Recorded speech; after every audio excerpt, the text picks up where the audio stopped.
ನಮಸ್ಕಾರ ಕದಂಬ ನ್ಯೂಸ್ಗೆ ಸ್ವಾಗತ. ನಾನು ಸೋನಿಕಾ ಸುದೇಶ್. ಮೊದಲಿಗೆ ಮುಖ್ಯಾಂಶಗಳು.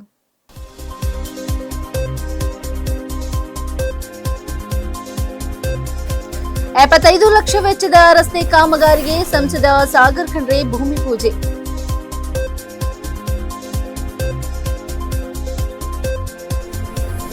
ಬೀದರ್ ಜಿಲ್ಲಾ ಸ್ಯಾಟಲೈಟ್ ಮಾಧ್ಯಮ ಸಂಘದ ಅಧ್ಯಕ್ಷರಾಗಿ ಸುರೇಶ್ ನಾಯಕ್ ಆಯ್ಕೆ.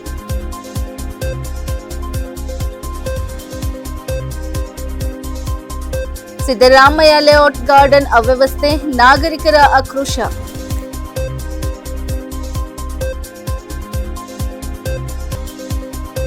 ಕನ್ನೇರಿ ಶ್ರೀಗಳ ಕಾರ್ಯಕ್ರಮಕ್ಕೆ ಹುಣಸೂರು ಶ್ರೀಗಳಿಂದ ತೀವ್ರ ವಿರೋಧ.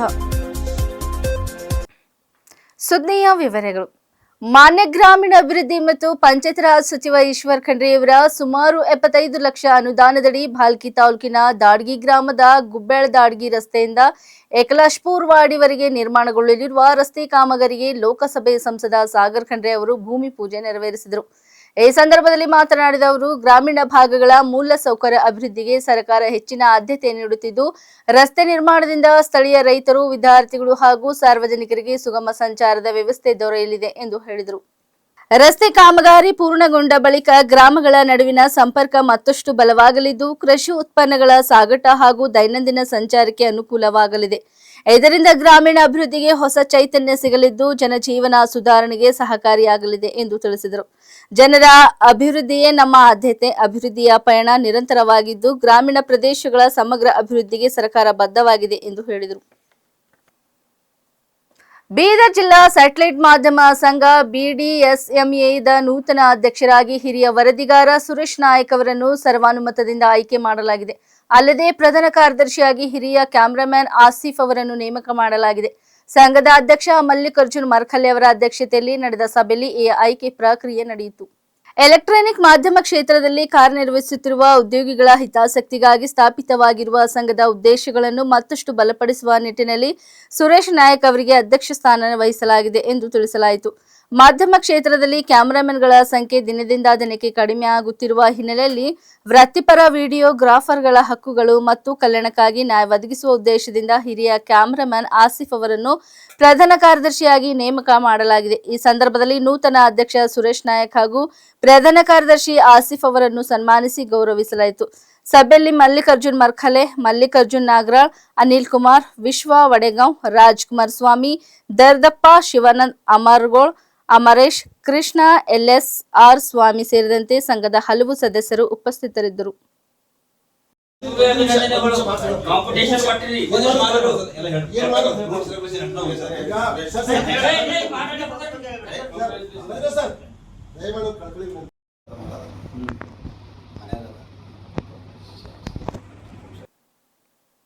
ಬೀದರ್ ನಗರದ ಮೈಲೂರಿನ ಸಿದ್ದರಾಮಯ್ಯ ಲೇಔಟ್ನಲ್ಲಿರುವ ಸಾರ್ವಜನಿಕ ವಾಕಿಂಗ್ ಗಾರ್ಡನ್ ಸಮರ್ಪಕ ನಿರ್ವಹಣೆಯ ಕೊರತೆಯಿಂದ ದುರವಸ್ಥೆಗೊಂಡಿದ್ದು, ಸ್ಥಳೀಯ ನಿವಾಸಿಗಳು ತೀವ್ರ ಅಸಮಾಧಾನ ವ್ಯಕ್ತಪಡಿಸಿದ್ದಾರೆ.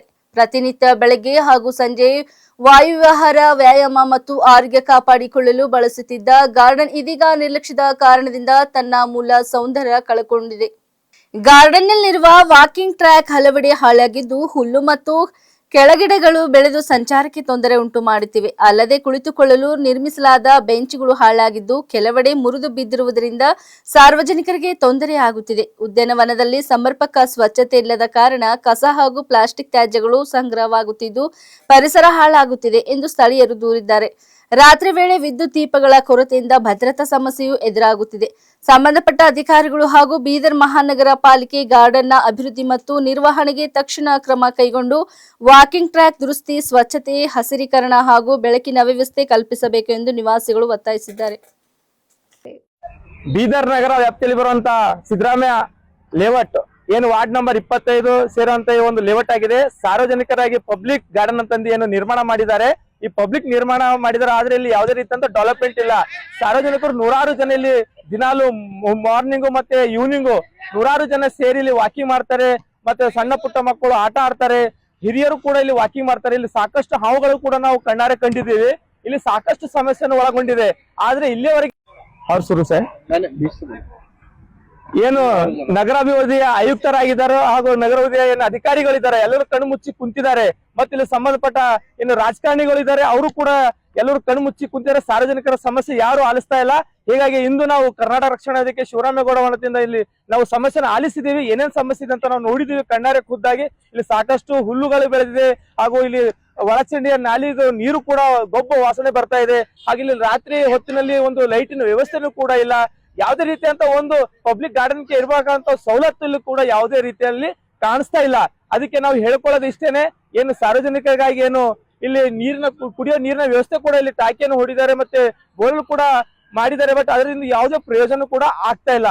ಇದು ಸಂಪೂರ್ಣವಾಗಿ ಕಾನೂನು ವಿರುದ್ಧ ಅಂತ ಒಂದು ಕೆಲಸ ಆಗಿದೆ. ಆದಷ್ಟು ಬೇಗ ಏನು ನಗರಾಭಿವೃದ್ಧಿ ಪ್ರಾಧಿಕಾರದ ಆಯುಕ್ತರಿದ್ದಾರೆ ಮತ್ತು ಸಂಬಂಧಪಟ್ಟ ಅಧಿಕಾರಿಗಳೇನಿದಾರ ಅವರು ಆದಷ್ಟು ಬೇಗ ಈ ಕಡೆ ಗಮನ ಹರಿಸಿ ಈ ಏನು ಸಮಸ್ಯೆ ಇದೆ ಅನ್ನೋ ಸಮಸ್ಯೆಯನ್ನು ಬಗೆಹರಿಸಿ ಕೊಡಬೇಕಾಗಿ ನಾನು ಒತ್ತಾಯಿಸುತ್ತೇನೆ. ಒಂದು ವೇಳೆ ಏನಾದ್ರೂ ಸಮಸ್ಯೆ ಬಗೆಹರಿಸಲಿಲ್ಲ ಅಂದ್ರೆ ಮುಂದುವರೆದ ದಿನಗಳಲ್ಲಿ ನಮ್ಮ ಸಂಘಟನೆ ವತಿಯಿಂದ ನಗರಾಭಿವೃದ್ಧಿ ಪ್ರಾಧಿಕಾರಕ್ಕೆ ಏನು ಕಚೇರಿ ಇದೆ ಕಚೇರಿಗೆ ಮುತ್ತಿಗೆ ಅಂತ ಮಾಡುವಂತ ಕೆಲಸ ನಾವು ಮಾಡ್ತೀವಿ ಅಂತ ಈ ಮೂಲಕ ಮಾಧ್ಯಮ ಮೂಲಕ ಎಚ್ಚರಿಕೆಯನ್ನು ಕೊಡ್ತಾ ಇದ್ದೇನೆ. ಪ್ರಶಾಂತ್ ಬಾವಿಕಟ್ಟಿ, ಕರ್ನಾಟಕ ರಕ್ಷಣಾ ವೇದಿಕೆ ಶಿವರಾಮೇಗೌಡ ಬಣ, ಜಿಲ್ಲಾಧ್ಯಕ್ಷರು, ಬೀದರ್. ಜೂನ್ 28ರಂದು ಬಸವ ಕಲ್ಯಾಣದಲ್ಲಿ ನಡೆಯಲಿರುವ ಹಿಂದೂ ಸಮಾವೇಶದಲ್ಲಿ ಭಾಗವಹಿಸಲು ಕನ್ನೇರಿ ಶ್ರೀಗಳು ಆಗಮಿಸುತ್ತಿರುವುದನ್ನು ಖಂಡಿಸುವುದಾಗಿ ಶ್ರೀ ಗುರು ಬಸವೇಶ್ವರ ಸಂಸ್ಥಾನ ಮಠದ ಡಾ ಶಿವಾನಂದ ಸ್ವಾಮೀಜಿ ತಿಳಿಸಿದ್ದಾರೆ. ಈ ಕುರಿತು ಮಾಧ್ಯಮಗಳಿಗೆ ಪ್ರತಿಕ್ರಿಯಿಸಿದ ಅವರು, ಹಿಂದೂ ಸಮಾವೇಶಗಳನ್ನು ನಡೆಸುವುದಕ್ಕೆ ತಮ್ಮ ವಿರೋಧವಿಲ್ಲ, ಆದರೆ ಅಂತಹ ಕಾರ್ಯಕ್ರಮಗಳಿಗೆ ಬಸವಾದಿ ಶರಣರ ಹೆಸರನ್ನು ಬಳಸುವುದು ಸೂಕ್ತವಲ್ಲ ಎಂದು ಹೇಳಿದ್ದಾರೆ. ಬಸವಣ್ಣ ಹಾಗೂ ಶರಣರ ವಿಚಾರಧಾರೆಗಳು ಸಮಾನತೆ, ಮಾನವೀಯತೆ ಮತ್ತು ಸಾಮಾಜಿಕ ನ್ಯಾಯದ ಮೌಲ್ಯಗಳನ್ನು ಪ್ರತಿಪಾದಿಸುತ್ತವೆ. ಆದ್ದರಿಂದ ಯಾವುದೇ ಸಮಾವೇಶ ಅಥವಾ ಚಟುವಟಿಕೆಗೆ ಅವರ ಹೆಸರನ್ನು ಬಳಸುವಾಗ ಎಚ್ಚರಿಕೆ ಮತ್ತು ಗೌರವ ಇರಬೇಕು. ಇತ್ತೀಚೆಗೆ ಕನ್ನೇರಿ ಶ್ರೀಗಳು ಬಸವ ಭಕ್ತರು ಹಾಗೂ ಲಿಂಗಾಯತ್ ಮಠಾಧೀಶರ ಕುರಿತು ನೀಡಿರುವ ಹೇಳಿಕೆಗಳು ಭಕ್ತರ ಭಾವನೆಗಳಿಗೆ ನೋವುಂಟು ಮಾಡಿವೆ ಎಂದು ಆರೋಪಿಸಿದ ಸ್ವಾಮೀಜಿ, ಯಾರೇ ಆಗಿರಲಿ ಸಾರ್ವಜನಿಕವಾಗಿ ಬಾಯಿಗೆ ಬಂದಂತೆ ಮಾತನಾಡಿದರೆ ಜನರು ಅದನ್ನು ಸಹಿಸುವುದಿಲ್ಲ ಎಂದು ಎಚ್ಚರಿಕೆ ನೀಡಿದರು. ನಮ್ಮ ಹೋರಾಟ ಹಿಂದೂ ಧರ್ಮದ ವಿರುದ್ಧವಲ್ಲ, ಯಾವುದೇ ಸಂಘಟನೆ ಅಥವಾ ಸಮುದಾಯದ ವಿರುದ್ಧವೂ ಅಲ್ಲ. ನಮ್ಮ ಹೋರಾಟ ಕೇವಲ ಬಸವ ಭಕ್ತರು ಹಾಗೂ ಲಿಂಗಾಯತ್ ಮಠಾಧೀಶರನ್ನು ಅವಮಾನಿಸಿದ್ದಾರೆ ಎನ್ನಲಾದ ಕನ್ನೇರಿ ಶ್ರೀಗಳ ಹೇಳಿಕೆಗಳ ವಿರುದ್ಧವಾಗಿದೆ ಎಂದು ಸ್ಪಷ್ಟಪಡಿಸಿದರು. ಬಸವ ಕಲ್ಯಾಣವು ವಿಶ್ವಗುರು ಬಸವಣ್ಣನವರ ಕರ್ಮಭೂಮಿಯಾಗಿದ್ದು, ಇಲ್ಲಿ ನಡೆಯುವ ಯಾವುದೇ ಕಾರ್ಯಕ್ರಮಗಳು ಬಸವ ತತ್ವಗಳಿಗೆ ಗೌರವ ನೀಡುವ ರೀತಿಯಲ್ಲಿ ಇರಬೇಕು. ಬಸವಣ್ಣನವರ ಹೆಸರನ್ನು ಬಳಸಿಕೊಂಡು ಸಮಾಜದಲ್ಲಿ ಗೊಂದಲ ಅಥವಾ ಭಿನ್ನ ಅಭಿಪ್ರಾಯ ಸೃಷ್ಟಿಸುವ ಪ್ರಯತ್ನಗಳು ಸರಿಯಲ್ಲ ಎಂದು ಅವರು ಹೇಳಿದರು. ಬಸವ ಭಕ್ತರ ಭಾವನೆಗಳಿಗೆ ಧಕ್ಕೆ ಉಂಟು ಮಾಡುವ ಹೇಳಿಕೆಗಳನ್ನು ಹಿಂಪಡೆಯಬೇಕು ಹಾಗೂ ಬಸವಣ್ಣ, ಶರಣರು ಮತ್ತು ಲಿಂಗಾಯತ್ ಮಠಾಧೀಶರ ಬಗ್ಗೆ ಗೌರವಯುತವಾಗಿ ವರ್ತಿಸಬೇಕು ಎಂದು ಒತ್ತಾಯಿಸಿದರು. ಓಂ ಶ್ರೀ ಗುರು ಬಸವಲಿಂಗಾಯ ನಮಃ. ಮಹಾಮಾನವತವಾದಿ ಧರ್ಮಗುರು ಬಸವಣ್ಣವರನ್ನು ನನ್ನ ಹೃದಯ ಮಂದಿರದಲ್ಲಿ ಸ್ಮರಿಸಿಕೊಂಡು ಬಸವ ಕಲ್ಯಾಣದಲ್ಲಿ ದಿನಾಂಕ 28/6/2026 ಕಣ್ಣೇರಿಯ ಪೂಜ್ಯ ಕಾಡಸಿದ್ದೇಶ್ವರ ಸ್ವಾಮೀಜಿಯವರು ಬರಲಿಕ್ಕೆ ಏನು ಆಲೋಚನೆಯನ್ನು ಮಾಡಿದ್ದಾರೆ ಅದು ಪ್ರಪ್ರಥಮವಾಗಿ ಖಂಡನೀಯವಾಗಿರ್ತಕ್ಕಂಥ ವಿಷಯ. ಯಾಕಂದರೆ ಇಡೀ ಕರ್ನಾಟಕ ಅಷ್ಟೇ ಅಲ್ಲ, ಇಡೀ ಭಾರತ ದೇಶದಲ್ಲಿ ಯಾವುದೇ ಸಮ್ಮೇಳನ ಮಾಡಿದರೂ ಯಾರನ್ನೂ ಅದಕ್ಕೆ ವಿರೋಧ ಮಾಡಂಗಿಲ್ಲ. ಎಷ್ಟು ಬೇಕಾದಷ್ಟು ದೊಡ್ಡ ಪ್ರಮಾಣದಲ್ಲಿ ನೀವು ಬೃಹತ್ ಪ್ರಮಾಣದಲ್ಲಿ ಹಿಂದೂ ಸಮ್ಮೇಳನ ಮಾಡ್ಬೋದು, ಅಥವಾ ಮತ್ತಾದರೂ ಯಾವುದಾದ್ರೂ ಸಮ್ಮೇಳನ ಮಾಡಬಹುದು. ಆ ಸಮ್ಮೇಳನ ಮಾಡತಕ್ಕಂಥ ಸಂದರ್ಭದಲ್ಲಿ ಬಸವಾದಿ ಶರಣರ ಏನು ಅವರ ಹೆಸರಿನ ಮೇಲೆ ಏನು ಸಮ್ಮೇಳನ ಮಾಡಿಕೊಂಡಿರಲ್ಲ, ಇದು ಬಹಳ ಅಪರಾಧ ಮತ್ತು ಖಂಡನೀಯವಾಗಿರ್ತಕ್ಕಂಥ ವಿಷಯ ಅದ. ಅದಕ್ಕಾಗಿ ಬಸವ ಭಕ್ತರು ಇವತ್ತು ನಿಜವಾಗಿ ತಾಳ್ಮೆಯನ್ನು ತಾಳಿಕೊಂಡು ನಿಮ್ಮ ಬಗ್ಗೆ ಯಾವುದೇ ಅವಾಚ್ಯ ಶಬ್ದಗಳನ್ನು ಮಾತನಾಡಲಾರದೆ ಸಹಜವಾಗಿರ್ತಕ್ಕಂಥ ಹೇಳಿಕೆಗಳನ್ನು ಕೊಡ್ತಿದ್ದಾರೆ.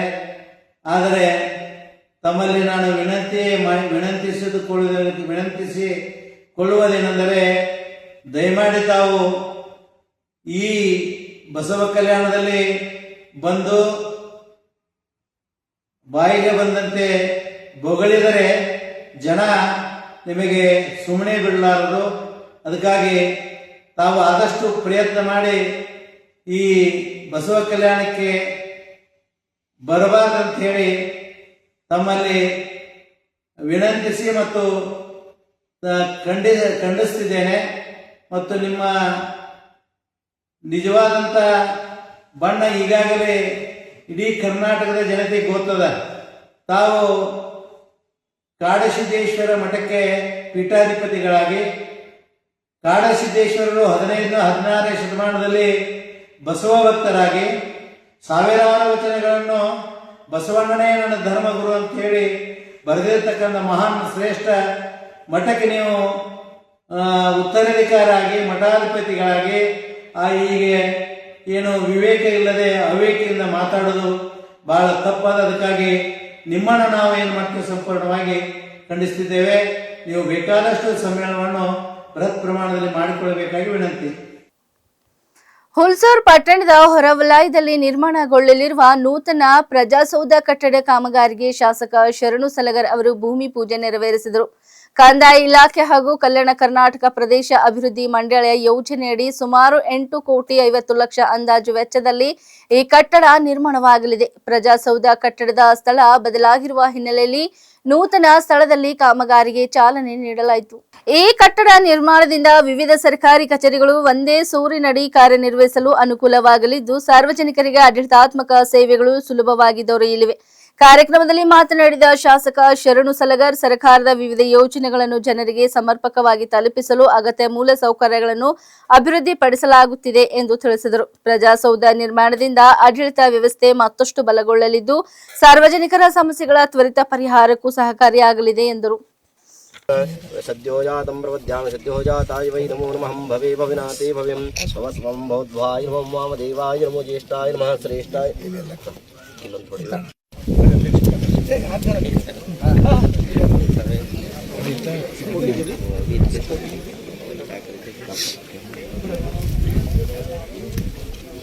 ನಮಸ್ಕಾರ ನಮಸ್ಕಾರ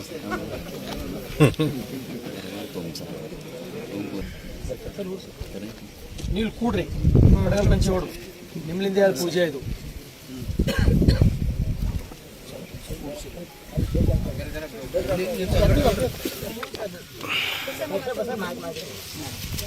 ಕೂಡ್ರಲ್ಲ ಬಾಜು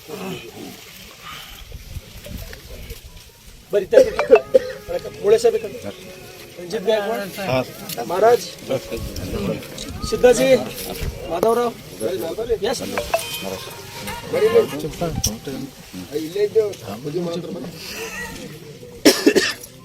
ಮತ್ತೆ ಯಾರು ಸಲ ನಿಂದಿರ್ಬೇಕಂದ್ರೆ ಅವ್ರಿಗೆ ಹಾಕ್ರಿ ತಲೆ ಮೇಲೆ ಅವ್ರಿಗೆ ಹಾಕ್ಲತ್ತೀರ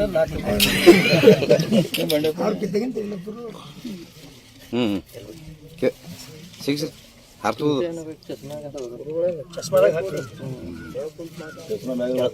ಕುತ್ತೆ ಮಾಡಿ ಅಂದ್ರೆ ಕರೆಕ್ಟ್. ಪಾರ್ವತಿಪತೀಶ್ವರ ಹರ ಹರ ಮಹಾದೇವಂ ಯದ್ಧೇಶ್ವರ ಮಹಾರಾಜ ಕಿ ಜಯ, ಶ್ರೀ ವೇದಾಂತ ಮಹಾರಾಜ ಕಿ ಜಯ, ಶ್ರೀ ಮಹಾರಾಜ ಕಿ ಜಯ, ಶ್ರೀ ಮಹಾರಾಜ ಕಿ ಜಯ, ಶ್ರೀ ಜಗನ್ಮಾತೆ ಭವಾನಿ ಮಾತಾ ಕಿ ಜಯ. ಹರ ಹರ ಓಂ ನಮಃ ಶಿವಾಯ. ಜಗನ್ಮೋರಾಜ್ಞೆ ಪ್ರವರ್ತಮಾನ ಶತ ಬ್ರಹ್ಮಣೋತಿ ಪ್ರಾರ್ಥಿ ವರಾಕಲ್ಪೆ ವೈವಚತ ಪರವಂತರೇ ಕಲಿಯುಗೆ ಪ್ರಣೋಪಾಯ. ಕಲಬುರಗಿ ಜಿಲ್ಲೆಯ ಚಿತ್ತಾಪುರ ತಾಲೂಕಿನ ನಾಲ್ವರ್ ಗ್ರಾಮದಲ್ಲಿ ಹಡಪದ ಅಪ್ಪಣ್ಣ ಸಮಾಜದ ಜಿಲ್ಲಾ ಸಂಘಟನಾ ಕಾರ್ಯದರ್ಶಿ doctor Mallikarjun B Hadapad Sugur N ಅವರು 65ಕ್ಕೂ ಹೆಚ್ಚು ವಿಕಲಚೇತನರಿಗೆ ಉಚಿತ ಕ್ಷೌರ ಸೇವೆ ಸಲ್ಲಿಸಿ ಗಮನ ಸೆಳೆದಿದ್ದಾರೆ. ಹಡಪದ ಅಪ್ಪಣ್ಣ ಸಮಾಜದ ಪ್ರಪ್ರಥಮ ಪೀಠಾಧಿಪತಿ ಪರಮ ಪೂಜ್ಯ ಲಿಂಗೈಕ ಬಸವಪ್ರಿಯ ಅಪ್ಪಣ್ಣ ಮಹಾಸ್ವಾಮಿಗಳ 18ನೇ ಪುಣ್ಯ ಸ್ಮರಣೆ ಅಂಗವಾಗಿ ಈ ಸೇವೆ ಕಾರ್ಯಕ್ರಮ ಹಮ್ಮಿಕೊಳ್ಳಲಾಗಿತ್ತು. ಮಲ್ಲಿಕಾರ್ಜುನ್ ಹಡಪದ ಅವರು ಇದುವರೆಗೆ 2030ಕ್ಕೂ ಹೆಚ್ಚು ಅನಾಥರು, ವಿಕಲಚೇತನರು ಹಾಗೂ ನಿರ್ಗತಿಕರಿಗೆ ಉಚಿತ ಕ್ಷೌರ ಸೇವೆ ಒದಗಿಸಿದ್ದಾರೆ. ಕ್ಷೌರಿಕ ವೃತ್ತಿಯ ಜೊತೆಗೆ ಸಮಾಜ ಸೇವೆಯನ್ನು ಜೀವನದ ಧ್ಯೇಯವಾಗಿಸಿಕೊಂಡಿರುವ ಅವರು ಹಲವು ವರ್ಷಗಳಿಂದ ನಿರಂತರವಾಗಿ ಸೇವಾ ಚಟುವಟಿಕೆಗಳಲ್ಲಿ ತೊಡಗಿಸಿಕೊಂಡಿದ್ದಾರೆ. ಹಡಪದ ಸಮಾಜದ ಆರ್ಯದ ದೈವ ಹಾಗೂ 12ನೇ ಶತಮಾನದ ವಚನಕಾರ ನಿಜಸುಖಿ ಹಡಪದ ಅಪ್ಪಣ್ಣ ಮತ್ತು ಲಿಂಗೈಕ್ಯ ಬಸವಪ್ರಿಯ ಅಪ್ಪಣ್ಣ ಮಹಾಸ್ವಾಮಿಗಳ ಆದರ್ಶಗಳಿಂದ ಪ್ರೇರಿತರಾಗಿ ಸಮಾಜಮುಖಿ ಕಾರ್ಯಗಳನ್ನು ನಡೆಸುತ್ತಿದ್ದಾರೆ. ಸಮಾಜದಲ್ಲಿ ಜಾಗೃತಿ ಮೂಡಿಸುವ ಉದ್ದೇಶದಿಂದ ಹಡಪದ ಅಪ್ಪಣ್ಣ ಜ್ಯೋತಿ ಯಾತ್ರೆಗಳಲ್ಲಿಯೂ ಅವರು ಸಕ್ರಿಯವಾಗಿ ಭಾಗವಹಿಸುತ್ತಿದ್ದಾರೆ.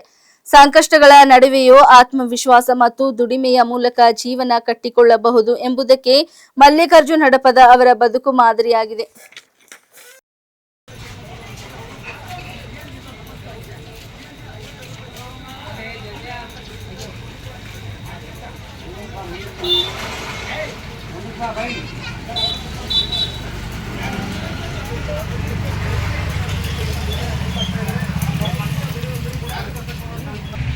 18ನೇ ಹಡಪದಪ್ಪನ ಸಮಾಜದ ಪ್ರಥಮ ಪೀಠಾಧಿಪತಿಗಳಾಗಿರುವಂತಹ ಪರಮ ಪೂಜ್ಯ ಲಿಂಗೈಕ್ಯ ಬಸವಪ್ರಿಯ ಅಪ್ಪಣ್ಣ ಮಹಾಸ್ವಾಮಿಗಳ 18ನೇ ವರ್ಷದ ಪುಣ್ಯಸ್ಮರಣೆಯ ನಿಮಿತ್ತವಾಗಿ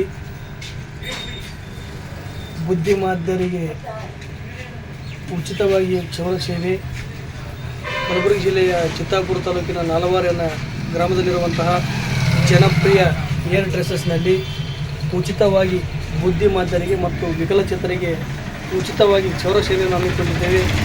ಈಗಾಗಲೇ ಸುಮಾರು 65ಕ್ಕೂ ಹೆಚ್ಚು ಬುದ್ಧಿಮಾಂದ್ಯರಿಗೆ ಮತ್ತು ವಿಕಲಚೇತನರಿಗೆ ಅಂಗವಿಕಲರಿಗೆ ಉಚಿತವಾಗಿ ಕ್ಷೌರ ಸೇವೆಯನ್ನು ಮಾಡುವುದರ ಮುಖಾಂತರ ಈ ನಿಮ್ಮ ಹಡಪದ ಸಮಾಜದ ಸೇವಕ ಮಲ್ಲಿಕಾರ್ಜುನ್ ಬಿ ಹಡಪ ಸೂಗುರ್ಯನ್ ನಮ್ಮ ಸಮ್ಮುಖದಲ್ಲಿ ಇಲ್ಲಿಯವರೆಗೂ ಒಟ್ಟು